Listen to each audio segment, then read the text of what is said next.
And with nematodes, we will now move on to parasites of medical importance under the phylum Platyhelminths. So again, the focus of this discussion will be on the laboratory diagnosis.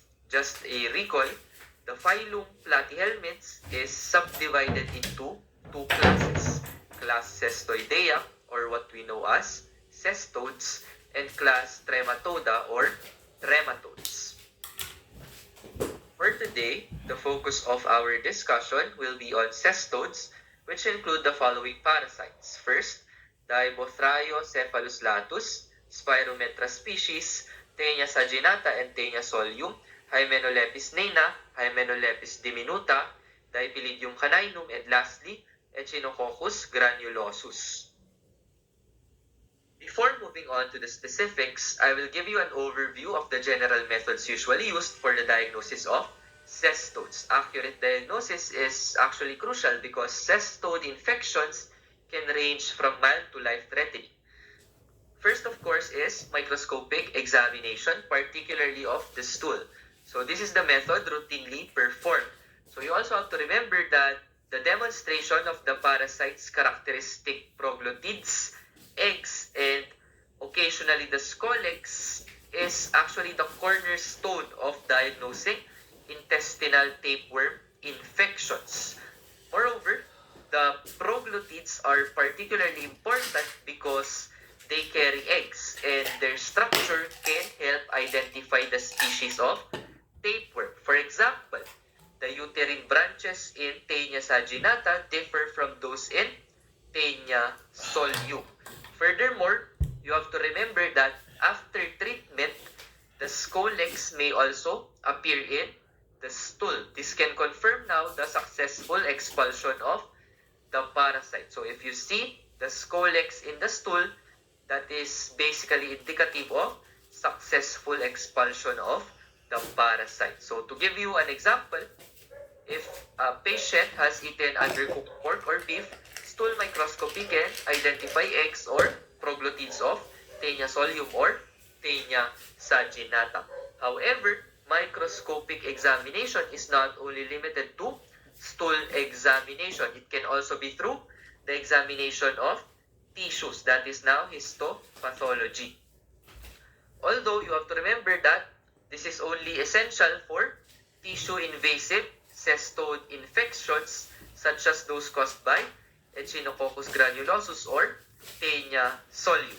So this involves examining a biopsy specimen under a microscope to detect specific changes in tissue structure caused by the parasite. For instance, in hydatid disease, which is caused by Echinococcus granulosus, you might see a laminated cyst wall or the presence of hydatid sand, which consists of the protoscolices of Echinococcus. So the takeaway for this would be microscopy, whether in stool or tissue samples, is often the first line diagnostic tool due to its cost effectiveness and reliability. Now let's discuss antibody detection, which looks at the body's immune response to the tapeworm. Here's the challenge with this. Antibody detection is not reliable for diagnosing infections with adult intestinal tapeworms. Why?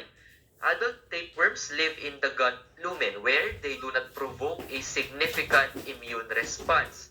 The immune system has little contact with the parasite. So antibody production is minimal or absent. This means that antibody tests are not helpful in most cases of intestinal tapeworm infections. However, for tissue invasive forms of cestode infections like cysticercosis, or hydatid disease, antibody detection might play a supportive role in confirming exposure.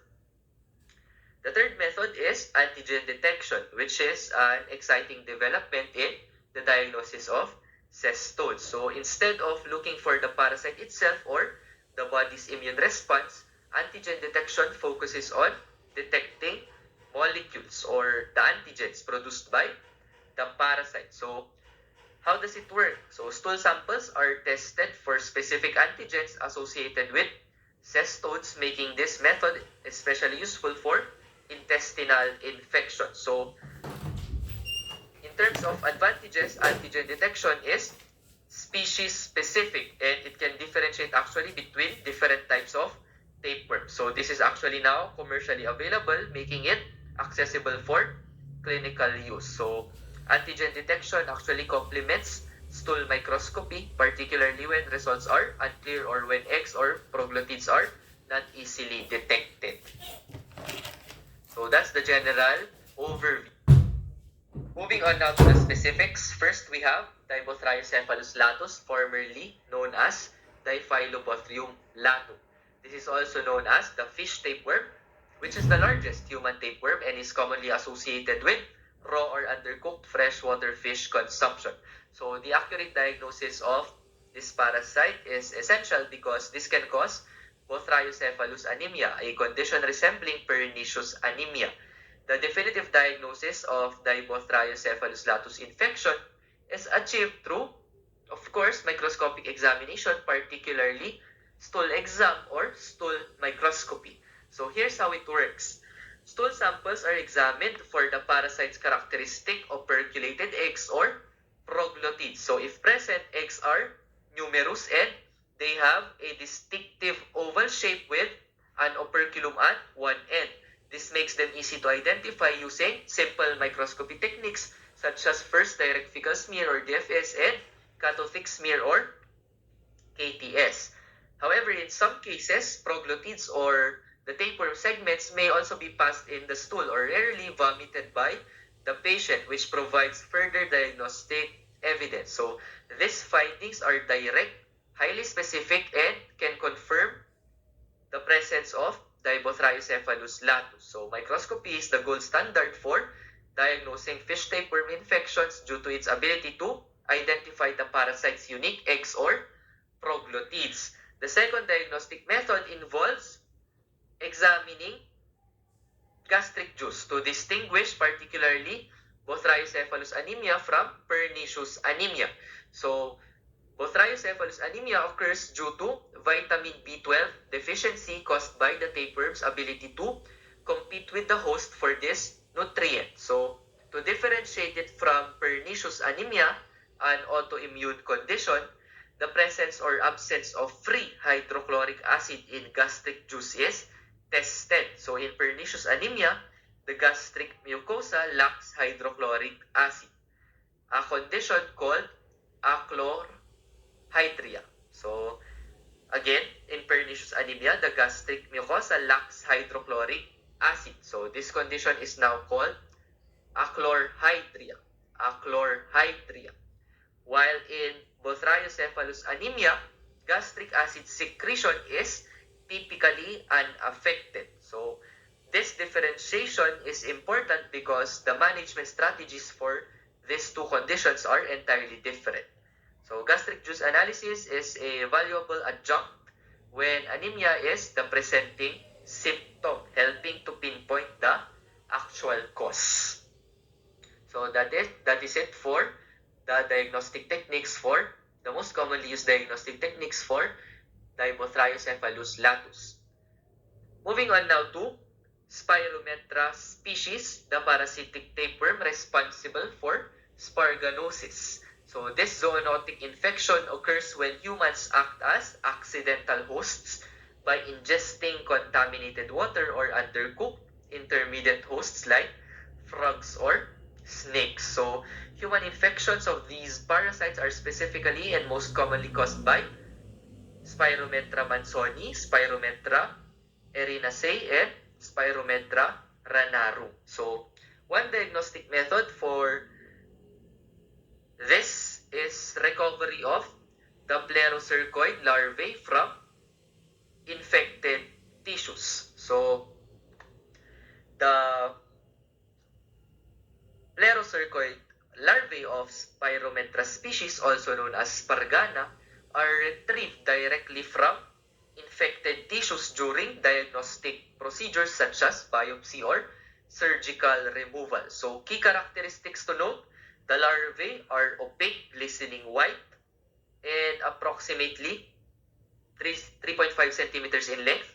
When flattened, the larvae display a spatulated or a spatulate scolex with no hooks or suckers, pseudo-segmentation resembling false segments but lacking true proglottids, a slit-like invagination at the anterior end, characteristic of Spirometra species. So these features are crucial for distinguishing Spirometra larvae from other parasites in tissue samples. So example, in clinical cases, Pargana may be surgically extracted from subcutaneous nodules, muscle tissue, or even more invasive locations like the brain or eyes. So this direct recovery provides a definitive diagnosis.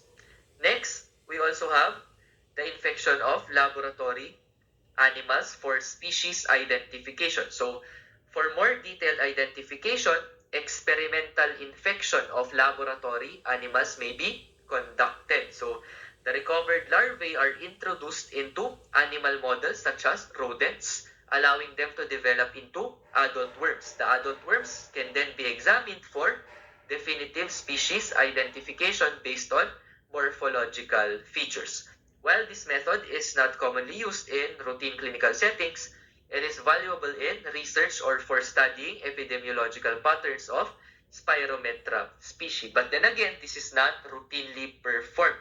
This is not performed in clinical labs or in clinical settings. Next is we have Taenia saginata, also known as the beef tapeworm. This parasitic infection is commonly acquired through consumption of raw or undercooked beef. Diagnosing Taenia saginata involves microscopic examination, which is divided into two methods: examination of proglottids and scolex and examination of eggs. Let us now go into the details, starting off with the examination of proglottids. Patients would often notice gravid proglottids either passed in their stool, recovered from their clothing, or even in their undergarments. In the laboratory, these proglottids are flattened between two glass slides and examined under the microscope. So this now allows us to count the lateral branches of the uterus, which helps distinguish Taenia saginata from Taenia solium. For improved accuracy, we can actually inject India ink through the genital pore to make the uterine structure more visible. Take note that in terms of species identification in Taenia saginata, the proglottids have 15 to 30 lateral uterine branches, while Taenia solium has only 7 to 13. We can also stain mature proglottids to look for unique structures. In Taenia saginata, that would be the vaginal sphincter. For Taenia solium, it would exhibit an accessory ovarian lobe. How about now for scolex? So, recovering the scolex is not actually always necessary, but it is crucial for confirming the species or for specific species identification. Successful treatment is confirmed when the scolex is recovered or stool examinations are negative for 3 months after therapy. Moving on now to the examination of eggs. So, Taenia saginata eggs can sometimes be seen in stool samples, but they are not regularly passed. To improve detection, we use techniques like the formalin ether concentration technique or FECT, which increases the likelihood of spotting eggs. The eggs of Taenia saginata actually have distinct features. They are round with a thick radially striated shell. Inside, you'll see the oncosphere with its hooklets. Another helpful method is the perianal swab. So through this, eggs or gravid proglottids often stick to the perianal region, especially if they are not present in the stool. Swabs from this area can reliably capture diagnostic material which can then undergo microscopy. Moving on to Taenia solium, also known as pork tapeworm, a significant parasitic infection that causes both intestinal teniasis and cysticercosis. Accurate diagnosis is critical as Taenia solium infections can range from mild intestinal symptoms to severe neurological complications. Let's go through the diagnostic approaches for intestinal teniasis and cysticercosis systematically. First, for intestinal teniasis, we have, of course, microscopic examination. This is the cornerstone of diagnosing intestinal teniasis. In here, we identify characteristic eggs, proglutids, or the scolex in stool samples. Aside from microscopic examination of the stool, we also have molecular diagnosis. In here, molecular methods like DNA probes and polymerase chain reaction or PCR are used for precise species identification. These techniques differentiate between eggs and proglutids of Taenia saginata and Taenia solium, enhancing diagnostic accuracy. On the other hand, we have cysticercosis. So, again, you have to take note that cysticercosis occurs when Taenia solium larvae invade tissues including the brain, muscles, and eyes. The diagnostic approaches include the following. First, we have biopsy. So, the definitive diagnosis is made through the biopsy of lesions. The characteristic finding is the invaginated scolex with suckers and hooks, confirming cysticercosis. Aside from biopsy, we can also utilize different imaging methods. First, we have X-ray. So in X-ray, we are able to detect calcified cysticerci in subcutaneous tissues or muscles, especially in the buttocks and thighs. Skull X-rays may also reveal cerebral calcifications. We can also utilize CT scan or computed tomography scan. So this is best for identifying dead calcified cysts in the brain, appearing as hypodense lesions with a bright central spot. Next, MRI can also be utilized. This is preferred for detecting non-calcified cysts in ventricular involvement as well as spinal cysticerci. Aside from those, we can also utilize serological tests, particularly antibody detection and antigen detection. So, in antibody detection, what we do is we try to detect the anti-cysticercus antibodies in serum or CSF. So, methods included here are the following. First, we have ELISA, which is a widely used technique for detecting specific antibodies in body fluids, and this is also highly sensitive and useful for identifying exposure to the parasite. Another one is the enzyme-linked immunoelectrotransfer blood or EITB, which is considered the gold standard for detecting anti-cysticercus antibodies. This is highly specific for diagnosing cysticercosis as it uses purified antigens to reduce cross-reactivity with other parasites. On the other hand, for antigen detection, so again in here, we identify antigens in serum or CSF using monoclonal antibodies. So antigen detection can actually indicate active or recent infection. We also have other methods such as through ophthalmoscopy. So we have the diagnosis of ocular cysticercosis through ophthalmoscopy, identifying larvae in the eye. We also have, of course, CBC with differential count or through blood examination. And the hallmark that you need to look out for in here would be eosinophilia, which is often observed during the early stages of cysticercosis, although it is not constant. Lastly, we have ELISA, which is a highly sensitive test to detect specific antigens from the cysticercus stage in the patient's serum. So those are the different diagnostic techniques used for the diagnosis of Taenia solium. Next, we have Hymenopeltis neina, commonly known as the dwarf tapeworm. This parasite is unique as it is capable of direct human-to-human transmission and does not require an intermediate host. Let's delve into the diagnostic methods focusing on microscopic examination and serology. First, we have microscopic examination, which is the primary diagnostic method of this parasite. So, stool microscopy is the most common and reliable diagnostic approach for detecting Hymenopeltis neina. The goal is basically to identify characteristic eggs in stool samples, as proglottids are not usually recovered. This is because the fragile proglottids tend to degenerate before being passed in the stool.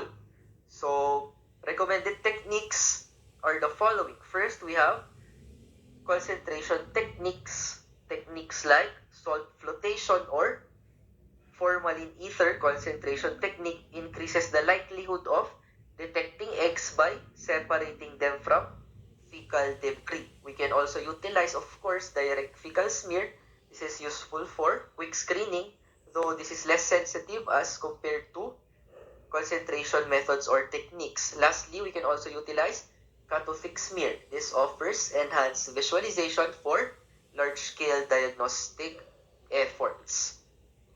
Aside from microscopic examination, again, we can also utilize serologic techniques or serological tests. So first in here would be ELISA or enzyme-linked immunosorbent assay. So this has been developed to detect Hymenoleucis neina antigens or antibodies in the serum. So ELISA has shown an 80% sensitivity, making it a helpful adjunct when stool microscopy results are inconclusive.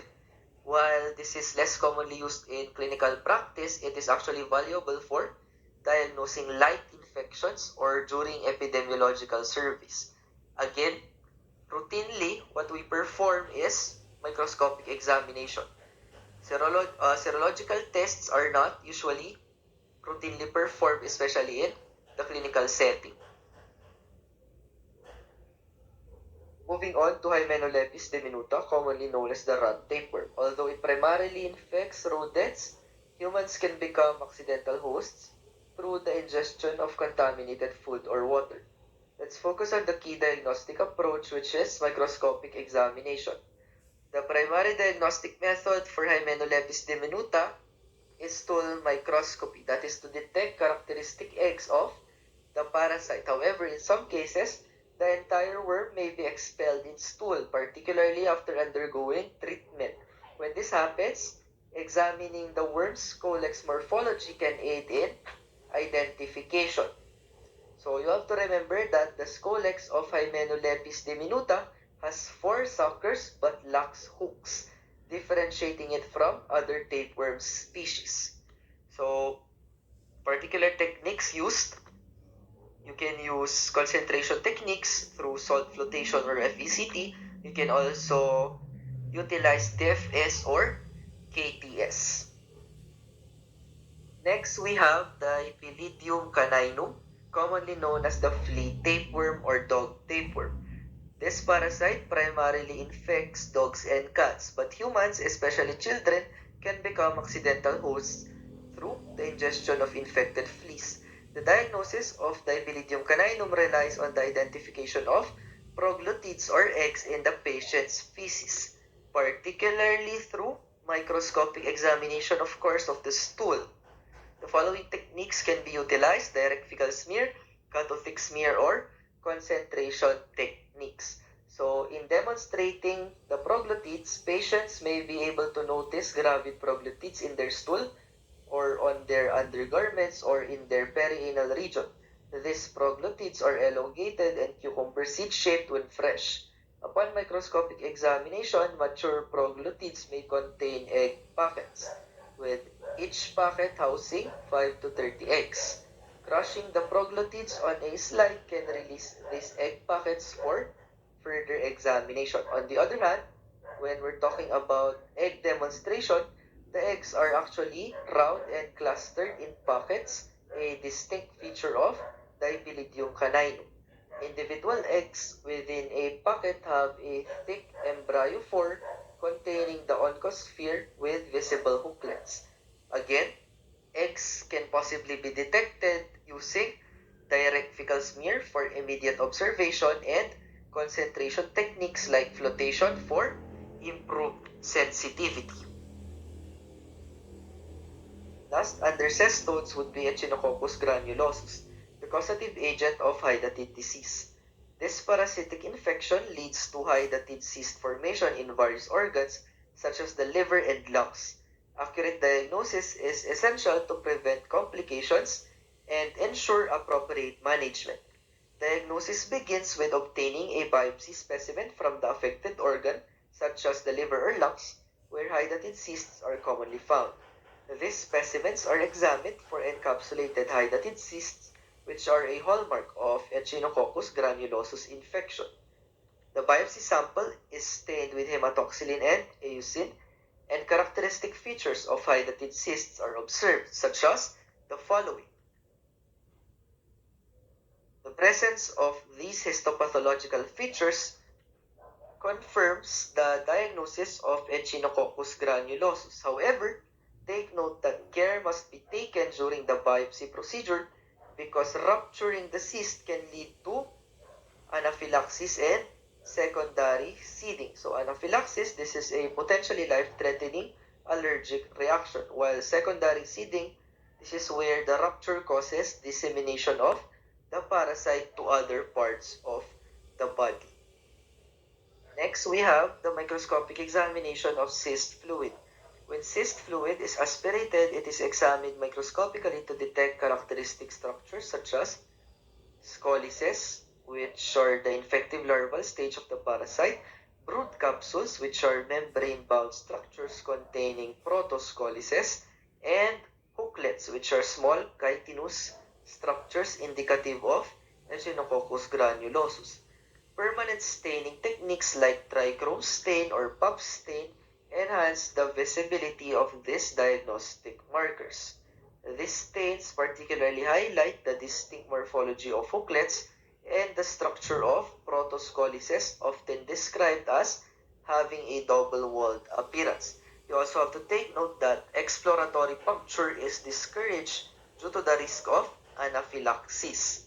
Furthermore, surgically aspirated cyst fluid is safe for examination, and this can actually confirm the presence of live parasites. Lastly, hooklets and protoscolyses are diagnostic markers visible under high magnification. So again, when we're talking about protoscolyses, they are the larval forms within the cyst and are considered direct evidence of active infection. So when viewed under the microscope, particularly in high magnification, they exhibit a clear refractive body. Hooklets, on the other hand, they appear as small, curved structures confirming the parasite's identity. Under the microscope, these are highly specific diagnostic markers. So take note that even in cases where the scolyses are degenerated or absent, the presence of hooklets alone is sufficient for diagnosis. Next, we have Cassoni's intradermal test. The purpose of this test is to detect immediate hypersensitivity or type 1 hypersensitivity reaction to hydatid fluid antigens indicative of infection with Echinococcus granulosus. In terms of the procedure, it starts by, of course, preparing the patient. So the start would be patient preparation where the patient is informed about the test and its purpose. Then, the test area, particularly the inner forearm, is cleansed with an alcohol swab. Then, we proceed to the injection of the test fluid. So, draw 0.2 ml of sterile hydatid fluid into the syringe. Then, this is injected intradermally into the skin of the test arm, again, typically in the inner forearm, to form a small wheal.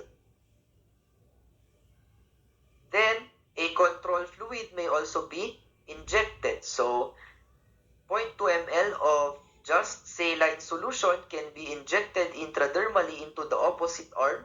So, it can be on a different site on the same arm or it can be on the other arm. So, that would now serve as a control. Then, the reaction will now be monitored. So, observe the test site for 30 minutes for immediate hypersensitivity reactions. Then, take note of the findings. Measure, of course, and document the size of the wheal and its characteristics. Note the presence or absence of redness, swelling, and most importantly, pseudopodia-like projections. after the primary reaction, you can actually observe for the secondary reaction. So this is after 8 hours. So after 8 hours, you check for delayed reactions like edema and induration at the test site. Then of course, do not forget to provide aftercare. So you clean the test site if needed and ensure there are no adverse reactions. Then you advise the patient to return if any delayed allergic symptoms occur. For the interpretation of results, for a positive result, you will be able to see a wheel about 5 centimeters with pseudopodial-like projections that is indicative now of sensitivity to hydatid antigens, suggesting hydatid disease. Meanwhile, you can report a negative result when no reaction or only a small localized wheel similar to the control is present. Cassoni's intradermal test also has limitations. First, this is already almost an obsolete test due to the following. First, it provides actually non-specific results. There may be cross-reactivity with other infections. So, this is not only specific to Echinococcus granulosus. So, this can also be positive to other parasitic infections. So, the risk of anaphylaxis or other hypersensitivity reactions. So, since this test is actually invasive, there is a possibility of anaphylaxis or other severe hypersensitivity reactions. And lastly, availability of more accurate serological tests. So, now, in the present, we already have advanced and more sensitive serological tests. And of course, these are not invasive in nature. That is why they are more recommended over Cassoni's intradermal test. So, this test is almost obsolete due to these reasons, and this is not used in clinical settings today. Next, we have the diagnosis through serological tests. This involves testing for antibodies or antigens related to Echinococcus granulosus. These methods are essential for supporting clinical diagnosis in suspected cases of hydatid disease. So first, we have antibody detection.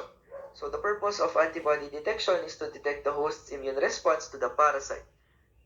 Commonly used techniques are ELISA and Western blot. So for ELISA, this is a widely used method for detecting anti-Cysticercus antibodies in the patient's serum or CSF. This is also a highly sensitive and highly specific test, making it a reliable diagnostic tool. On the other hand, Western blot provides confirmatory results by detecting specific Echinococcus antigens. So antibody detection has limitations. First, a positive antibody test indicates exposure to the parasite but does not necessarily confirm active infection.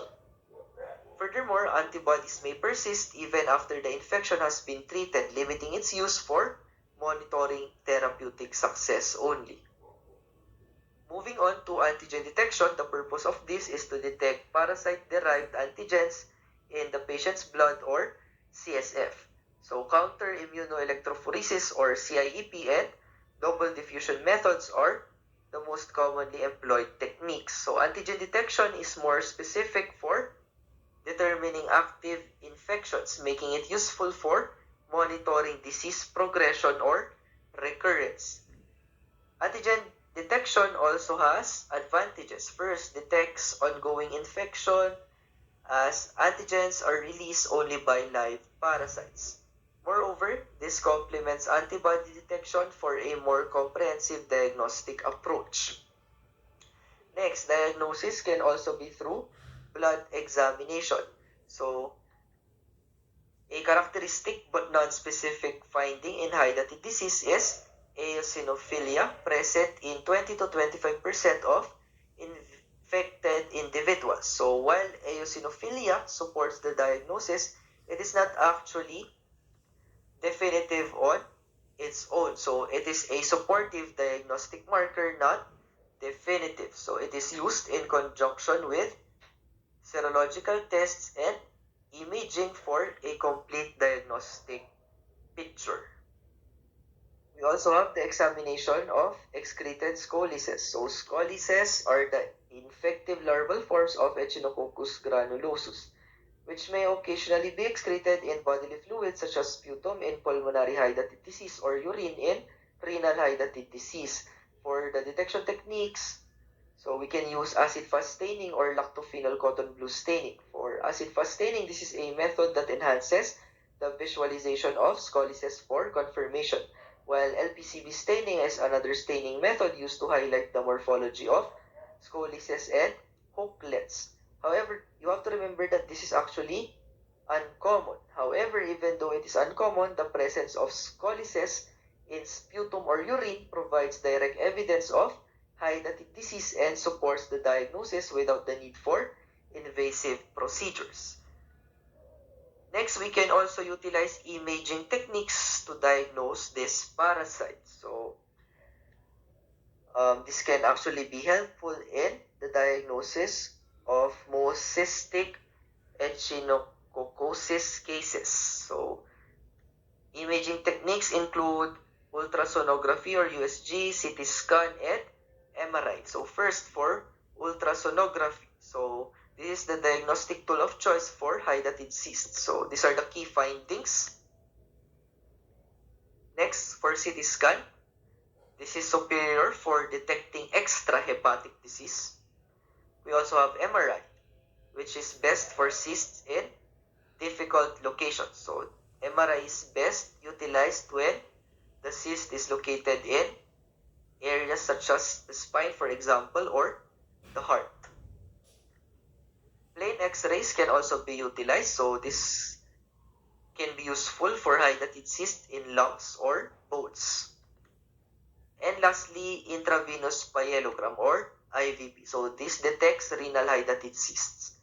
So we won't go too much into detail with the different imaging techniques because, again, we are not the ones performing this. So medtechs are not performing these techniques. So lastly, specific molecular diagnostic techniques can also be utilized for the diagnosis of Echinococcus granulosus. Techniques like PCR and DNA probes can be employed. However, molecular techniques are not usually used in clinical settings due to technical complexity. So this has limited use due to technical complexity. However, take note that molecular techniques are very accurate, highly sensitive, and highly specific. However, they require specialized equipment. Therefore, they are not routinely performed. They are not used in clinical laboratories. They are not used in clinical settings, but they are primarily used only in research or for challenging cases only, for epidemiological reasons. So that ends our discussion on cestodes. If you have any questions, you may utilize the comment section in our Google Classroom. Thank you.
Damn, girl.